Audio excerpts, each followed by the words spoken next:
see?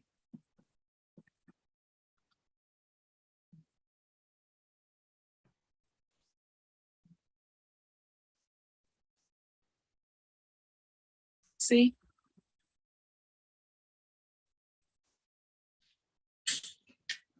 Okay. Okay, welcome again. And we are going to start. I'm going to mute myself, Dr. Coney. Once I start showing the PowerPoint, you can go ahead. Okay, welcome everyone to Relume Foundation's weekly Monday night Q&A session on COVID.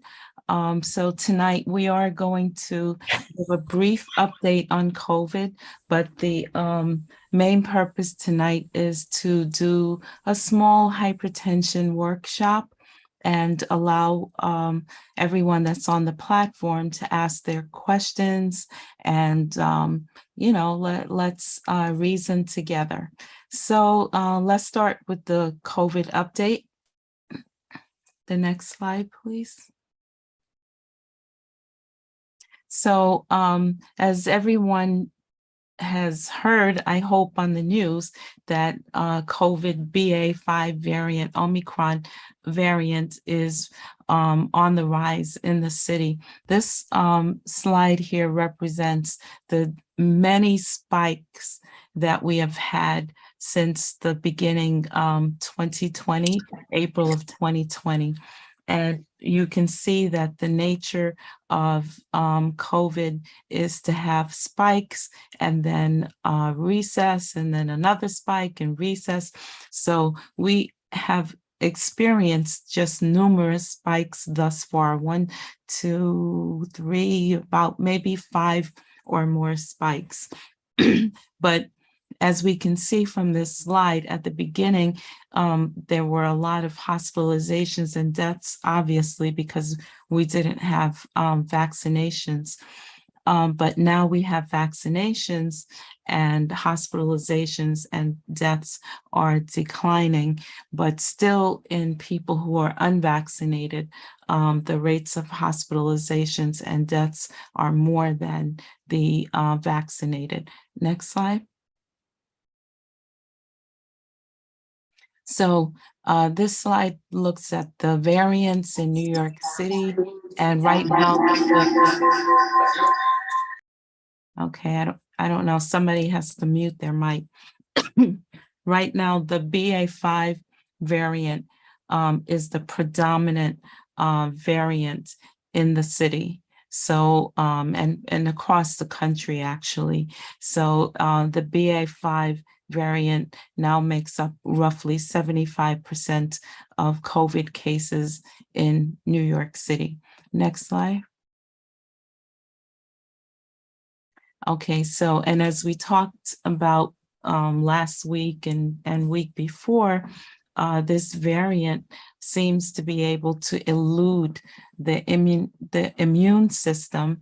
And so even if you're vaccinated, you can get this variant, but the risk of hospitalization and mortality seems to be less. So right now we're averaging across the city about 4,200 cases a day, and hospitalizations are 105, and we're averaging about 8 deaths a day across the city. And on this slide also, you can see the boroughs that are being hardest hit. And we have Queens and, you know, our areas, pockets in Brooklyn, pockets in the Bronx that are very hard hit as well. And these are neighborhoods where people have experienced racial inequities and exclusions. So, you know, these are the neighborhoods that we're focused on. Next slide. So the other thing I want to make note of is that hospitalizations for people 55 and over are on the rise. So it behooves you to, you know, get your vaccination, get your booster, and not be one of these people that are being hospitalized. Next.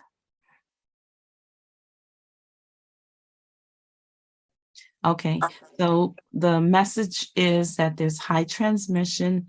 Okay, we should wear our high quality masks. These are the N95s, the KN95s, the N94s.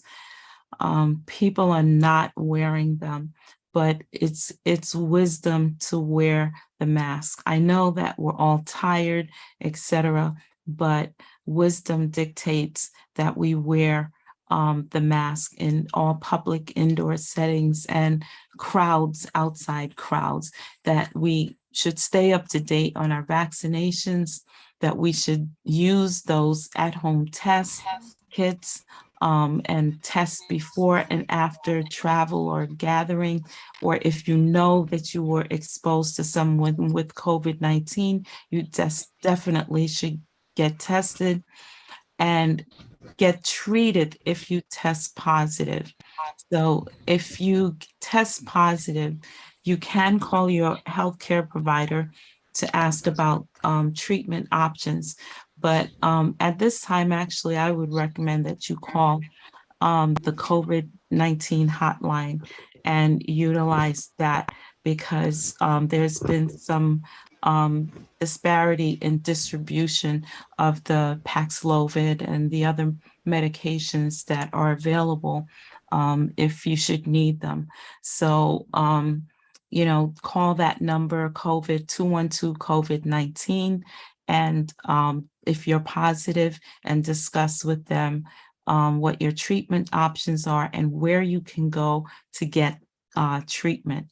Okay, stay home if you're sick, wash your hands, especially important because people are not wearing masks and they're on the subway and they're sneezing and they're coughing and they're aerosolizing the virus, and the virus is clinging to all the surfaces that are there, the seats, the poles that you hang on to.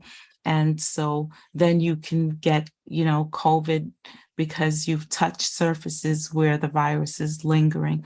So, be aware of that, because people are not taking precautions now.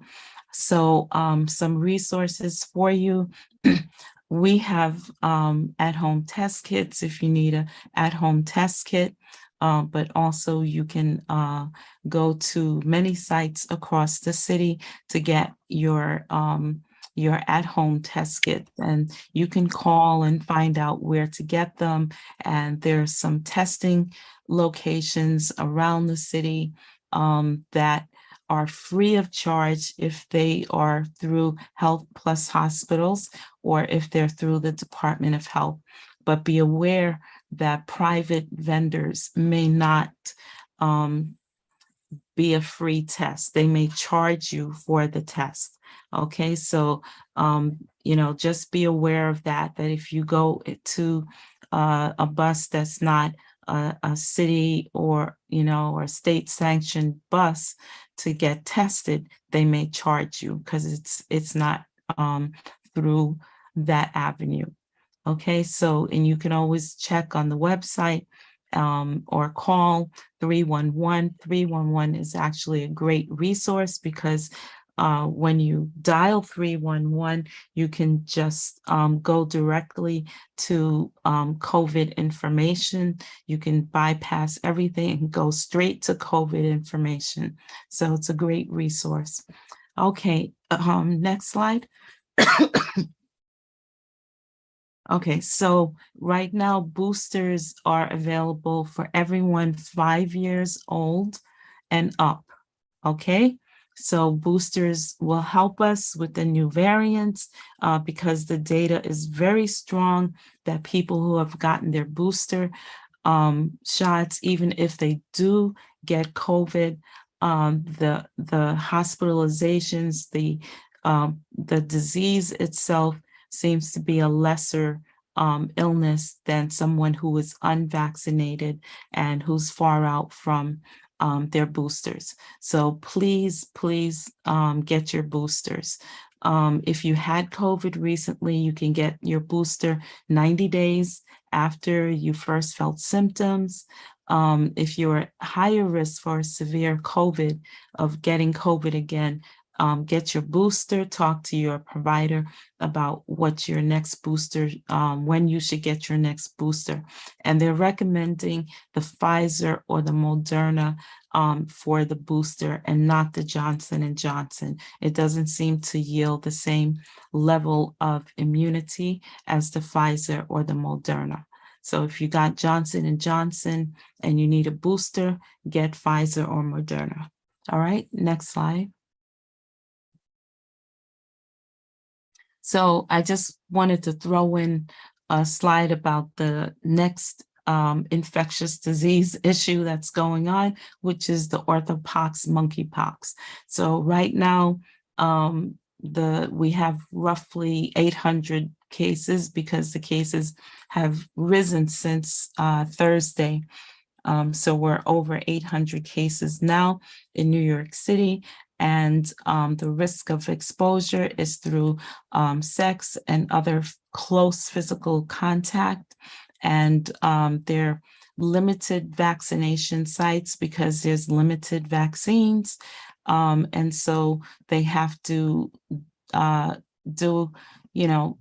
determine if you're eligible to receive a vaccine or not. So right now, the vaccine supply is limited, so they're restricting it to those who are at highest risk. Okay, so so let's go to the next slide. Okay, so this is just one slide to let everybody know that a case of polio was identified in Rockland County. Now, the United States has not had a case of polio. It was considered eradicated, but now we have a case that has arisen. So just everyone, just to be aware, to keep that on your radar. So we will continue to monitor what is going on with polio. Okay, next slide. Yeah, the next slide is the hypertension workshop. I Yes. think before we proceed, let's see if they have any question. We can take 2 or 3 questions before we Okay. proceed with the hypertension No problem. workshop. So if you have any questions, thank you, Dr. Coney. Let's give Dr. Coney a round of applause. Very detailed, straight to the point presentation as always. We want to welcome everyone again. For those that are joining us on this platform for the first time, we've been here for the past 2 years, giving up-to-date information, sharing with our community.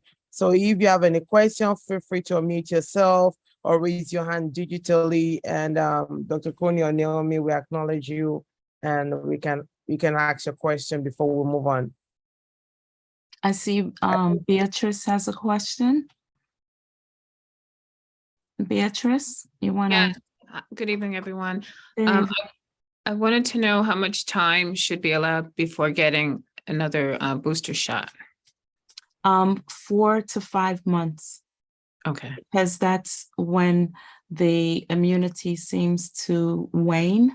Mhm. So they're recommending 4 months. Right now, we're just, 2 boosters. The second booster is the eligibility is over 50 years of age and other immunocompromising illnesses. They haven't decided yet on a second booster for all of the population. Okay, thank you. Okay. So there's a question in the chat from Rosie Schallenberg regarding zip code 11692, and its area is that the worst area for COVID cases? Actually, right now, as of today, no. There are pockets in Brooklyn and in the Bronx, which have extremely high transmission rates. So, as of today, 11692 escapes. Yeah, but it was like at the bottom for a long time. And Yeah, also it has very low, the vaccination level in the area is not very high. and there was a time we had a high transmission rate. So one of the things we had discussed in the past is for everyone to be mindful, even when you travel within the city of the area you're going to that may have high transmission rates. So at least you're well prepared when you're in public transportation. You want to wear your mask, even as Dr. Kony mentioned, or even when you've gone into like a large gathering, after you have done that, you want to get tested. Because when you get tested and you know you're positive, that you can treat yourself and quarantine and then help others so you don't spread the infection. So that's really, really important. Getting vaccinated, getting tested, washing your hands, still trying to social distance as much as possible. I know we're getting weary, but we still have to be mindful that it's still actively spreading in our community. And that's how we can help ourselves to be able to fight this virus. So I don't know, let me see any other question. Another question that to put in on the chat. My friend seems to be getting over COVID, added for 5 or more days. Is it too late for her to take the Paxlovid medication? It may be too late. It may be too late because those antivirals, it's better to take them at the very beginning than later on in the illness. So it might be too late. Going back to Rosie's question, the pocket in Brooklyn is 11239, which is East New York. And the pocket in the Bronx is Mott Haven, Port Morris, which is 10454. Okay, great, excellent. Thank you for that. If there's no other question, we're just gonna move on into the hypertension workshop. So let me see, no question on the chat. Is there any hand raised? Do you Yeah, see Pastor any? Bev and Natasha has a hand Pastor raised. Bev? Okay, great. In that order, thank you so much, Naomi. Pastor Bev and Natasha, in that order. All right, very quickly, thank you so much for this wonderful platform that we have as the body of Christ through William Foundation, and learning so much about COVID and what we need to do. I appreciate it immensely that you have taken this platform seriously and given us the necessary information and tools we need to equip ourselves. Now, I have a far-reaching question. It has to do with the announcement that Dr. Kony made about polio. And the reason I'm asking that question is, as a child in Jamaica, we were vaccinated against several childhood diseases. I know I was not, for whatever reason, our family was not vaccinated in my memory. If my memory serves me right, against polio. We had the measles, the whooping cough, the chicken pox. We had all those other vaccinations. So now these families who are in Long Island, who perhaps it was found that a case became public about polio, which I thought was eradicated. Yes. Obviously, it wasn't. So the families that's in that community, are they taking any precautions? Are they talking about any future vaccinations that we may have to now consider along with what we are taking for COVID? Well, this is the NIDAS case. So, I'm sure that there's a lot of attention and a lot of contact tracing, et cetera, to find out how this person did indeed contract polio, because it was eradicated in the United States, but it wasn't eradicated around the world. So perhaps this person traveled. We don't have enough details at this point to know, to do they have to do the contact tracing and find out the information about how this person got polio, where they got it from, who their contacts were there any other contacts in the United States, close contacts that this person had, and that, so that they can identify the status of these individuals. And then they'll have to make a decision whether or not, it warrants further treatment or, you know, what we should do, what the next step will be. Is this just an isolated case, or is this something that is going to jump off and put us at risk again? Mhm. Thank you so much, Dr. Crone. I appreciate it. Thank Okay. you. Natasha? Yes, my question is, I know Rockland County is actually not in Long Island, it's upstate, but I was also kind of getting ready to touch on the same question she is. I know that I was in fact, you know, given the vaccine for it, but I know that one of the issues that we've been coming up against is the fact that so many of the viruses and the things that we're getting are splicing into other viruses. Is it possible that this can happen as far as the polio, whereas that the people that have been vaccinated as a child from this would also be able to be affected? Well, my question and the questions that the scientists would be asking right now is, the vaccination that you received as a child, is it still going to yield you immunity? Because as we know, over time, immunity wanes. So that would be the most important question at this point. Polio, to my recollection, is not the type of virus like like COVID, or the coronavirus, I should say. It's not like coronavirus or human immunodeficiency virus. These viruses replicate on the order of billions of particles a day. And when they replicate, they make errors in their replication. And that's how you get all of these variants. So we have other viruses like measles, mumps, etc., but they don't replicate on the order of billions of particles a day. So they're fairly stable in their genetic makeup. So that's why you can use the same measles vaccine that you've been using for the last 40, 50 years. Okay. Because that virus really doesn't change like these other viruses that I mentioned. So, but with polio, that's what, looking at this index case, some of the things I would want to know is if this person was vaccinated at childhood, and then the vaccination, they lacked immunity because the immunity waned over time, making them susceptible again to polio.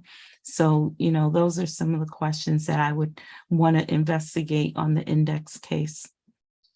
Yeah, absolutely, Dr. Crony. Yeah, I think that's one of the main things. So I've not really reviewed the case to see when it was discovered, how far they have investigated. But I know the Department of Health will give us more information as we get more information, but they don't want to really alarm the public unnecessarily, but just sharing this information so we're just aware, that this is something that is going on behind the scene. So probably next week, if we get more information, we can do a brief presentation with more details so we can be aware of what Department of Health is guiding us or asking us to do at this point.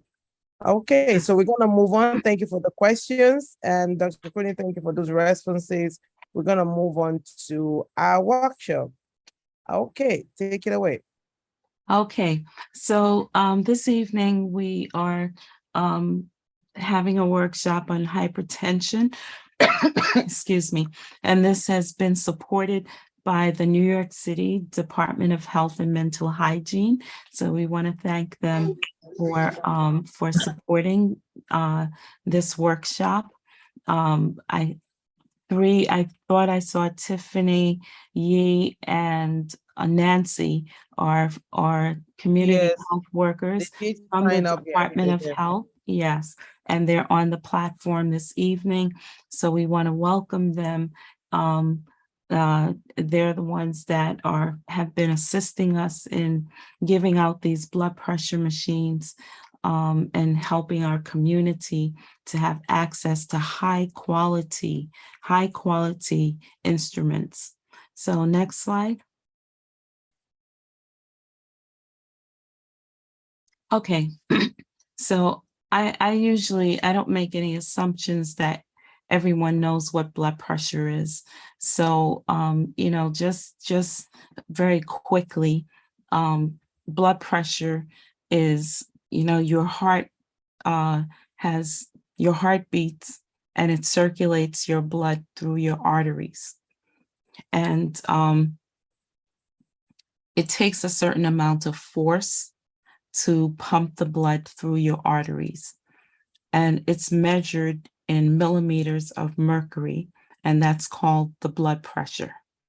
So, and the blood pressure is recorded as two numbers, what they call the systolic, or the first number, and it indicates how much pressure your blood is exerting against your artery walls when the heart beats.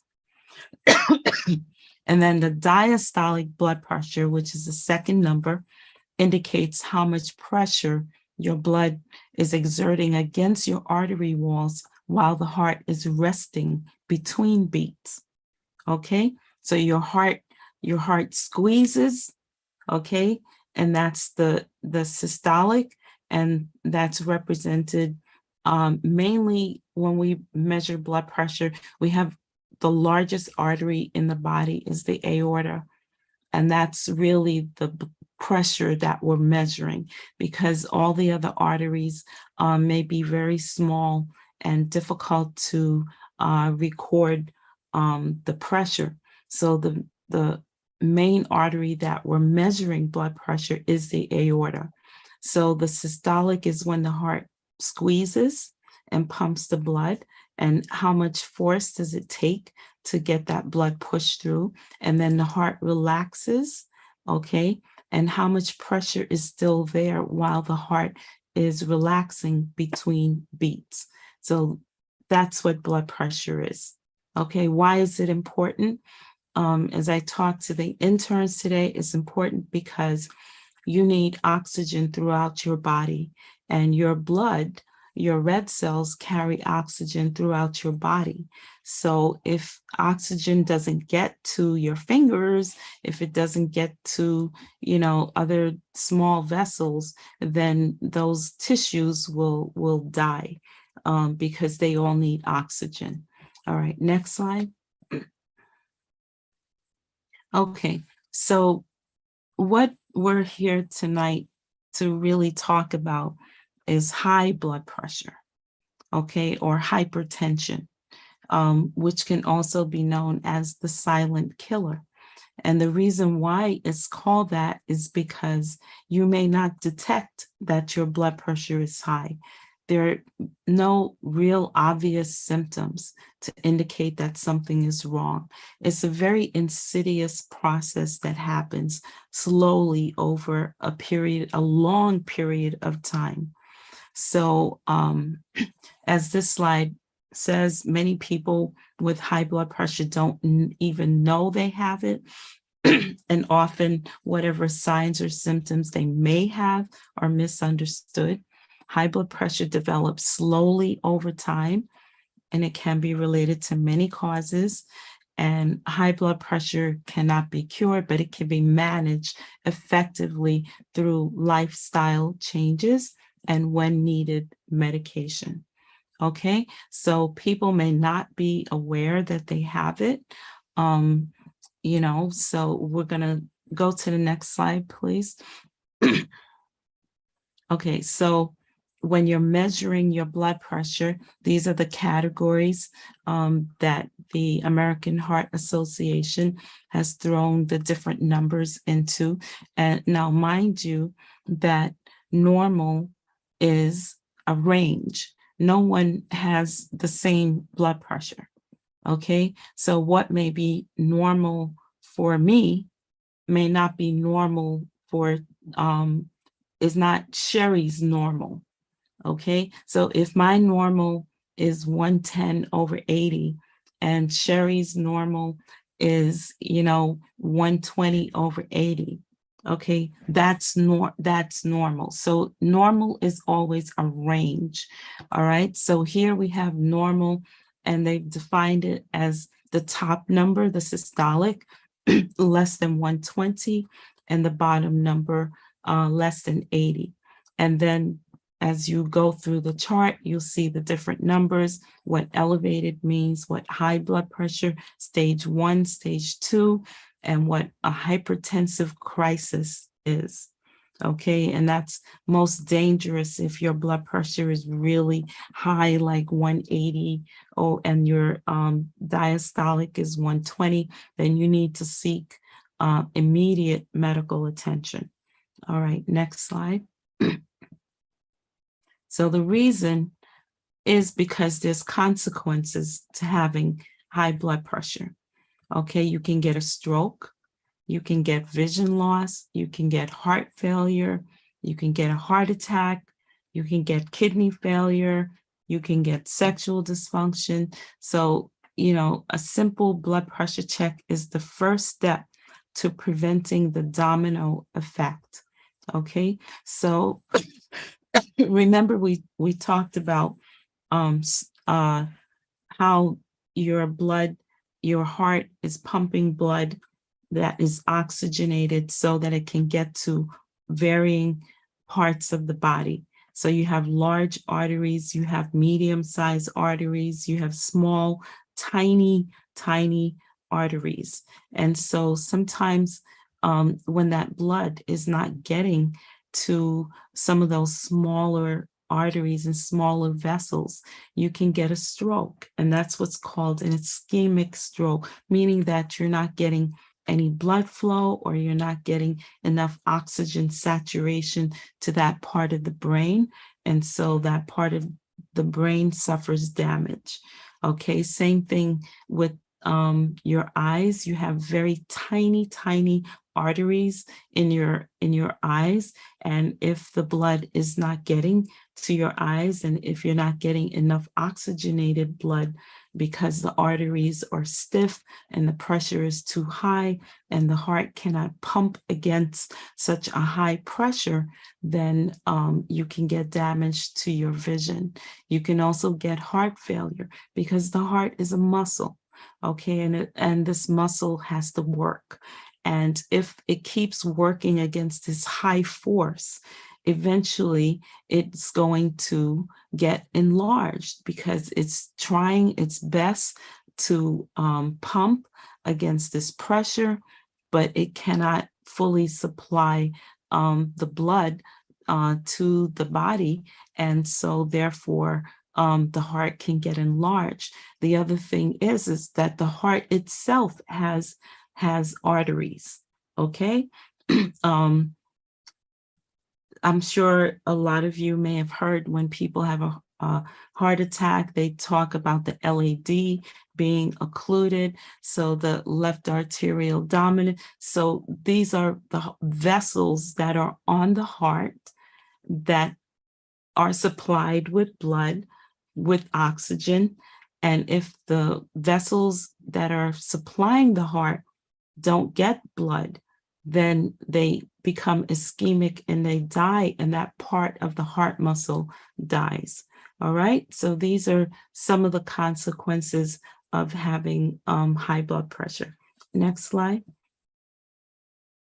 So we're here to talk about what you can do because hypertension sort of falls into one of, maybe I would say, 3 categories, or 2 or 3 categories. One is if you have a family history of high blood pressure, it runs in your family.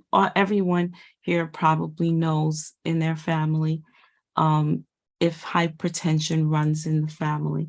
So it can be, sort of a familial disease, okay? But then also it's a lifestyle disease, meaning that we don't pay attention to what we eat, to our physical activity, to our stress, to maintaining healthy habits, and therefore we put ourselves at risk. So what can you do is eat a well-balanced diet that's low in salt, okay? Limit alcohol, get regular physical activity, manage stress. And on this platform, we've talked about different ways that you can manage your stress, maintain a healthy weight, quit smoking, take your medications if you're on them, take them properly, and work together with your doctor to get your blood pressure regulated. Next slide.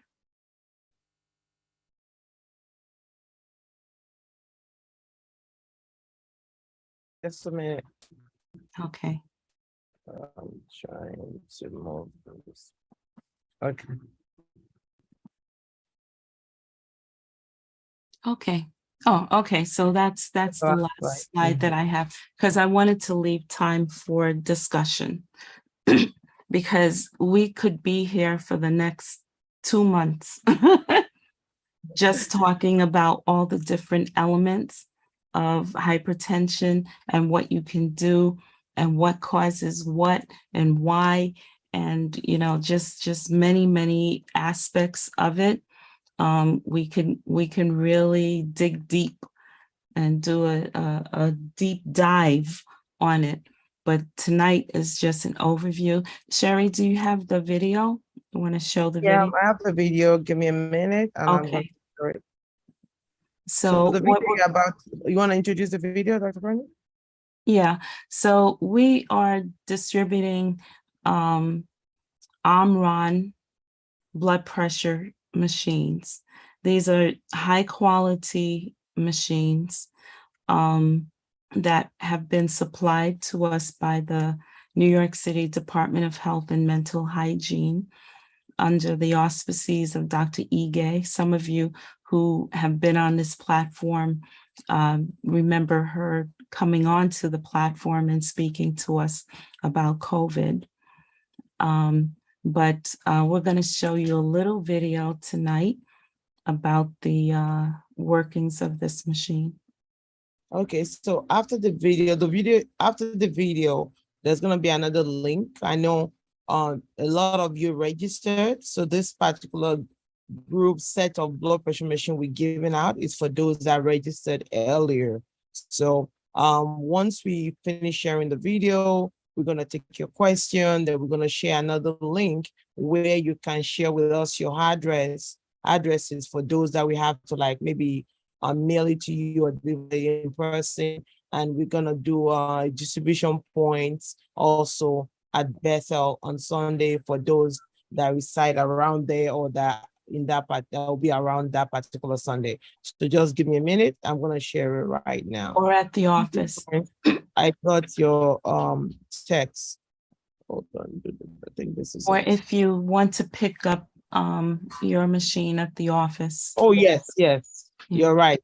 That's the other option. You can pick it up at the Relum office. The time is on the link. I think it's between 10 and 3. Discuss Okay. everything you need to Hold on, know let me about increase the the volume. Omron 10 series blood pressure monitor that you might want to consider if you're looking for a blood pressure monitor. First, let us talk about the features of the Omron 10 series for better understanding.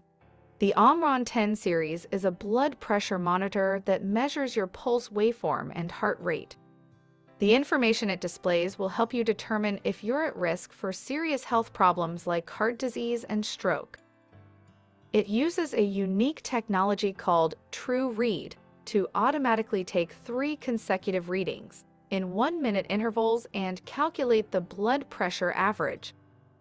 This monitor is equipped with IntelliSense technology, which automatically inflates the cuff when needed. This feature allows the user to take the blood pressure readings without manually inflating the cuff. The monitor also has an automatic deflation button that minimizes the air in the cuff each time you take a reading.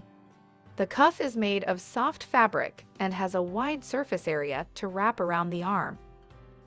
The Omron 10 series has a large display, easy to read blood pressure readings. The dual LCD monitor allows immediate comparison between readings, side-by-side comparison display makes your readings easier to see. The Omron 10 series blood pressure monitor stores 200 BP readings in memory for 2 users, 100 per user.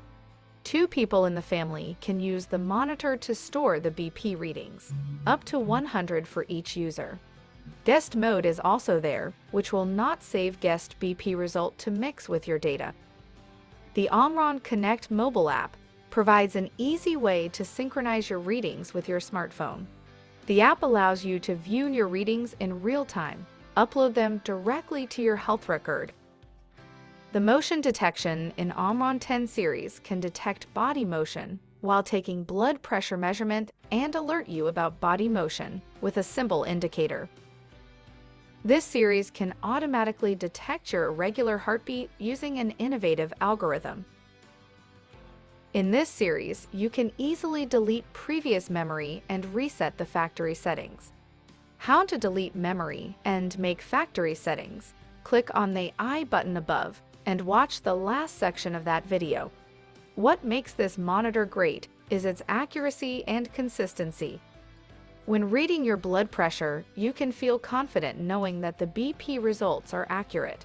Overall, we were impressed with the accuracy of this device and would recommend it to anyone interested in buying a home blood pressure monitor. If you are interested to buy this monitor, just click the link in the description and check the price. Please like and share this video with your friends. Okay. One thing I would mention in that video that they did wrong, 2 things actually, is she was taking the blood pressure over her sleeve. That's not recommended.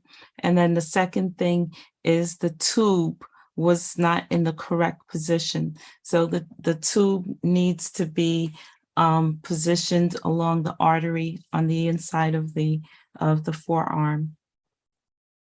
Because she had it like by the thumb. Yeah, she had it. Yeah. So very mindful of that. So there are pictures in the devices itself that sort of show you where to put it, so you will not really make a mistake when you're ready to use it. So while the questions are coming, I'm gonna post the link for you to let us know how you would like to receive your machine. Okay, hold on a minute. If you know us on this platform, you know we love a lot of Google Forms. It makes life easier.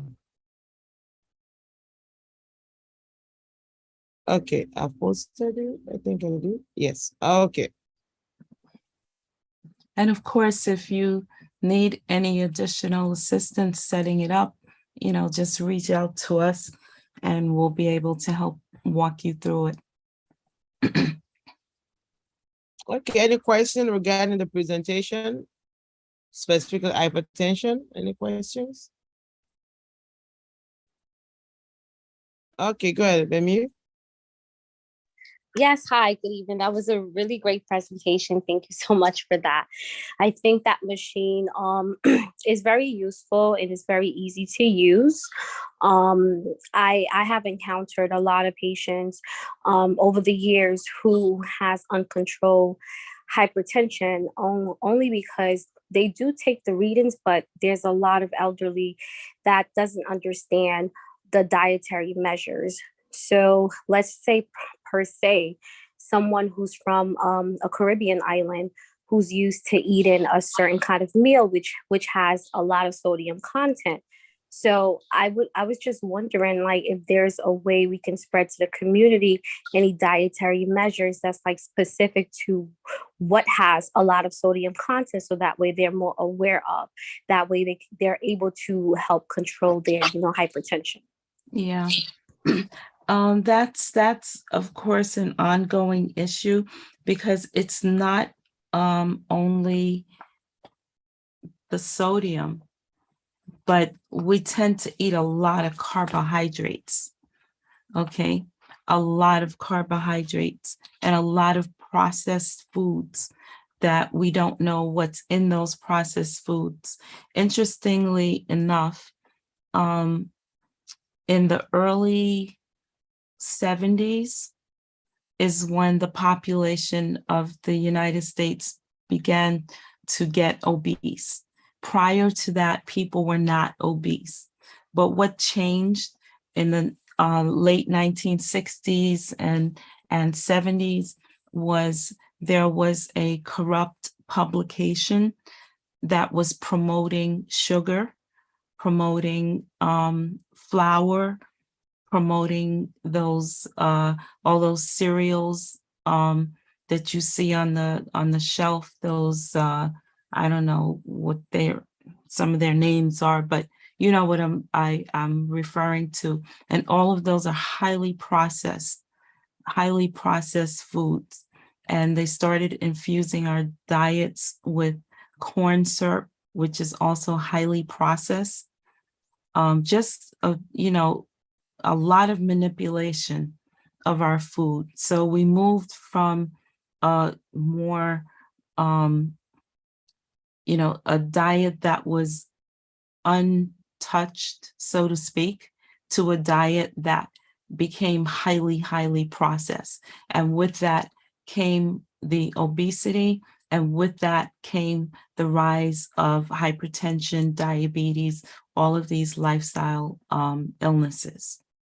So one thing that was and still is my pet peeve in the Black and brown neighborhood is that you can go in the bodega and buy like a 40-ounce can of sugar water for like $1, okay?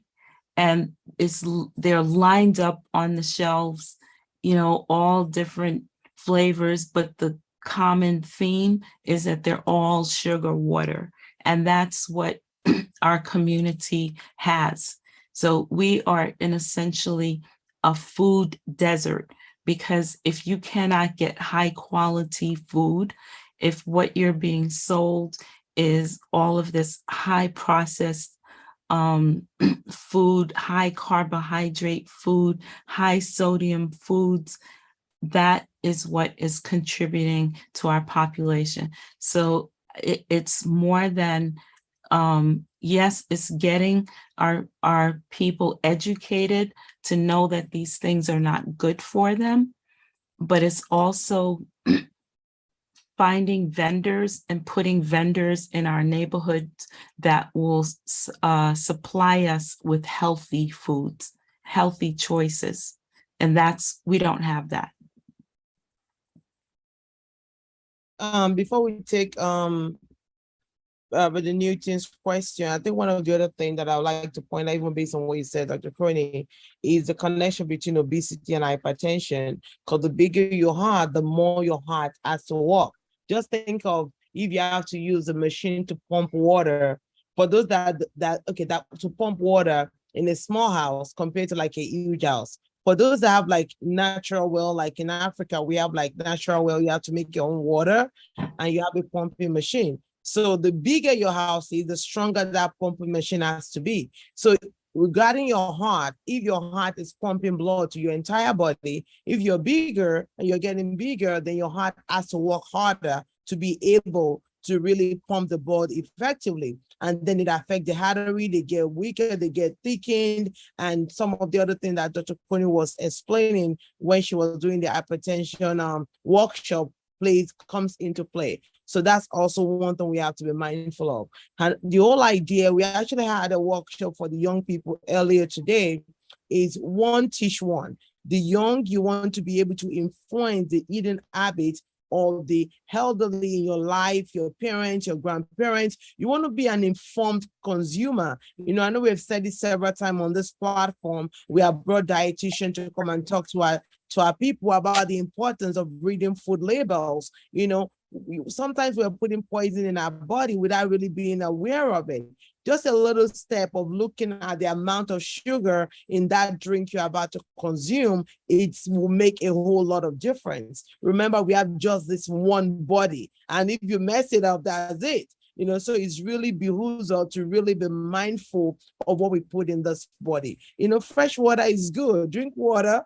You know, when I can't drink water, I drink, what do you call it? Salsa water, you know, sparkling water to just give me a little bit of flavor.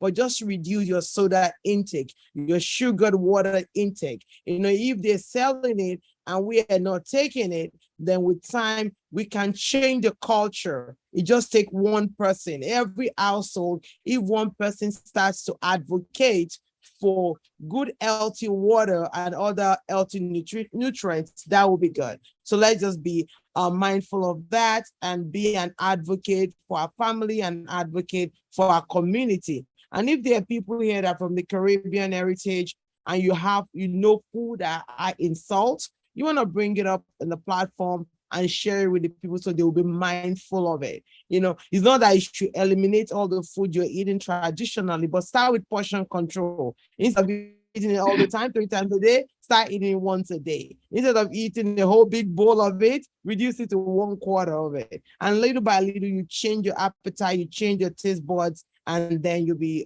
good. And also physical examination. If you have not been to your doctor recently, you want to do your yearly physical, very important. Even when you get this machine, don't just use it and you see a high blood pressure and you pray about it. No, after you're afraid, call your doctor or go to the urgent care. There's a place for everything. God has given us science to be able to intervene when we have situation going on that, is beyond, prayer does everything, but at the same time, he has given us science to be able to treat our body, to put us in a place where we can serve him better. So I'm going to take Deacon Newton's question, and then I'll see if anybody else has a question. It's 6 more minutes. We don't like to keep you guys too long.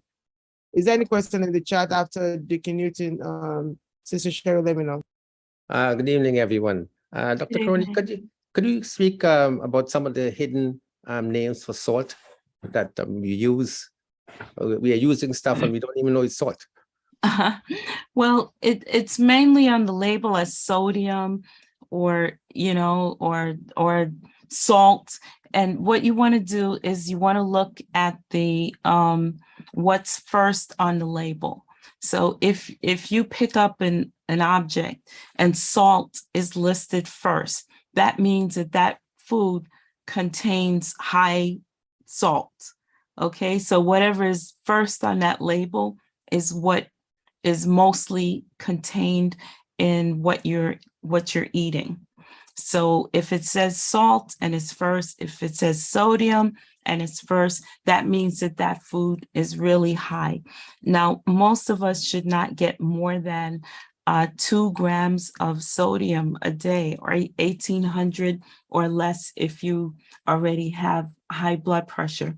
But one of the other things that I want to mention is that we are eating things, we haven't changed our diet versus changed our activities. So we're eating things that when we were enslaved, you might get 1 meal a day, but you were working 16 hours a day. And that was the only food that you were going to receive. And you were going to get the scraps and you were going to get really the trash food, but you had to survive. Okay. And, but you were really working hard. But now we're in a different era. We're not working like, 16 hours a day of heavy physical labor. So why are you still eating the same way? Okay, those things, yes, we eat for tradition, but do we need to eat them every day? Do we need to have mac and cheese every day? Do we need to have potato salad every day? Do we need to have rice and peas every day? Okay, we should change up because those things are high in calories, high in carbohydrates, high in sodium. And remember, the food has changed. The potatoes that we're eating today are not the potatoes that our grandparents were eating. Everything is genetically modified. When was the last time you got a piece of corn that was not sweet? Think about it. When was, before you used to, when you would go and pick corn from the supermarket, you didn't know if it was going to be sweet or not. But now every single piece of corn that you get is sweet. Why? Because it's all genetically modified, genetically altered. And we don't know the long-term consequences of eating that type of diet. Well, we're seeing the early consequences, which is hypertension and diabetes. And we see in our children obesity, okay, because this is the trash, the garbage that's really being fed to Americans.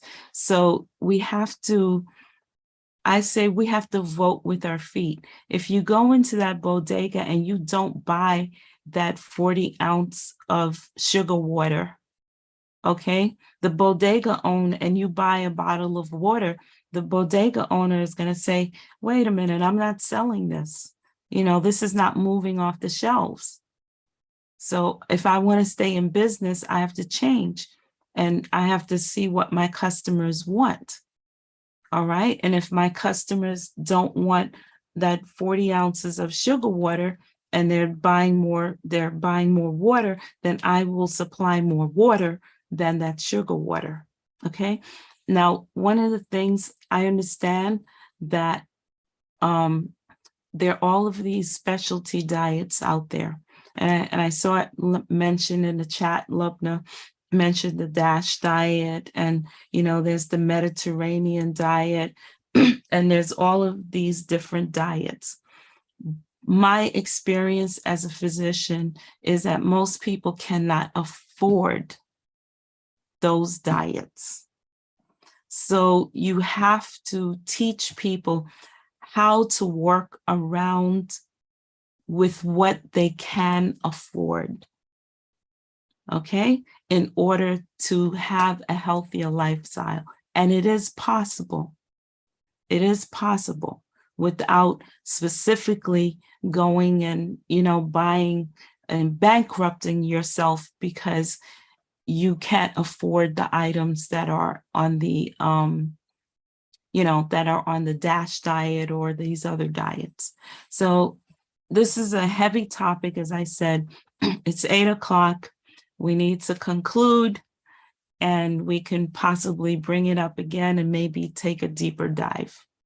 Absolutely, absolutely. So if you have any question, you know how to reach us. You can always reach out to us with your questions, you know, and we'll be able to support and answer the question adequately. So I want to invite you tomorrow. We have our bi-weekly meeting supporting our parents in the community called Nia Bule. So if you're interested, please stop by. We don't keep you for more than an hour, and you're gonna really take something away. I mean, Natasha and Beatrice, they're doing a wonderful job, you know, on the platform. So you want to come tomorrow. I will put the link to join us in the chat in a minute. Hold on. And then feel free to save it. And God, we wish you bless you. We pray that you have a good night. And thank you so much for joining us. I hope you all filled out the Google form so we can know how you want to get your blood pressure machine so we can get it to you. Okay?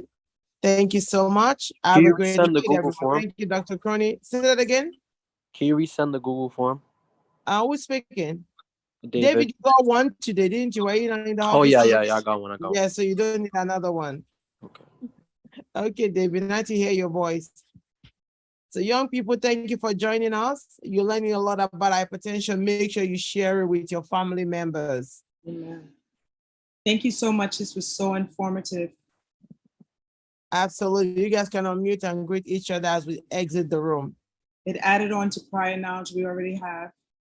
Okay, excellent. Thank you, Natasha, for joining us. Thank you. Good night. Thank you. Good night, everybody. Thank you, Dr. Crony. Thank you. Good night, everyone. Thank you so much. Sherry, great meeting. Good night, everybody. Excellent Meeting. job. Thank you, so much. Thank you. Thank you, Dr. Crony. Thank You're you, Sister welcome. Claire, for joining. Good night to see you, Beverly Delgado. Good to see you, my Yeah. dear. Good Good night, night, everybody. Vina, good to see you, Vina. Yes, good night, Pastor Bev. Yes, Thank you, darling. Mr. We'll talk for soon. joining. Thank you, Reverend Francis. Good night. Good night. Good night, Good night, everybody. everyone. Good night. Leave, Good night, leave, everyone. Dr. Sunday, good Good night, night. Dr. Sunday. leave meeting. Hi, Dr. Sunday. Good night yourself. Good night. Night, B. Hi, Pastor Bev. How you doing, sweetie? Well, Good and night, you? Dr. Rosie. Mm-hmm. Sister Okay, bye, Karen, everyone. I'm gonna Rosie. close the room All now. right. Enjoy the rest of I'm your out of night. here. Good night. Okay, Good night. Good Bye-bye. night, everybody. Good night, Good night. Good night, Doc.